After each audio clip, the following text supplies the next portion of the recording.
परवेज खटक का कहना है कि मैंने पार्टी चेयरमैनशिप से इस्तीफा दिया, ना ख्वाहिशमंद हूँ। बोल न्यूज के प्रोग्राम तज्जिया में मजीद क्या कहा, आप भी देखिए। मैंने रिजाइन नहीं किया और ना सियासत छोड़ी। जिस तरह से आप सियासत कर रहे थे इलेक्शन से पहले, वही सिलसिला चलता रहेगा इंशाल्लाह जैसे पहले थी वैसे जारी रहेगी।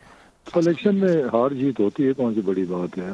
पहले भी हम हारे जीते हैं, कोई पार्टियां हारती भी जीती भी, लेकिन सियासत ना मैंने छोड़ी है और ना कोई इस्तीफा दिया और अपनी जदोजहद जारी रखूँ। मैं लोगों ने वोट दिया, बस इसमें मैं क्या कह सकता हूँ। लोगों का फैसला है, लोगों ने जो फैसला करना तो उन्होंने कर लिया, हमने तो अपनी जदोजहद जारी रखनी। इसमें मुझे किसी चीज़ पे एतराज नहीं है। लोग अपना फैसला करते हैं, वोट दिया जिसको दिया अच्छा किया, जो वो बेहतर समझते थे इस वक्त वो कभी। तो चेंजेस आती रहती हैं, कभी एक ही कभी दूसरी, कौन सी बड़ी बात है। अच्छा सयाद साहब, आज ही हमने पहले जहांगीर तरीन साहब के इस्तीफे की खबर सुनी, उन्होंने सियासत को खैरबाद कह दिया। फिर हमने सिराजुल हक साहब के इस्तीफे की खबर सुनी, उन्होंने अपना ओहदा छोड़ दिया।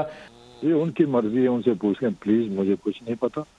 ये उनकी अपनी मर्जी है, फैसला उन्होंने किया। मैंने कोई फैसला नहीं किया सियासत छोड़ने का या इस्तीफा देने का। गलत खबर है।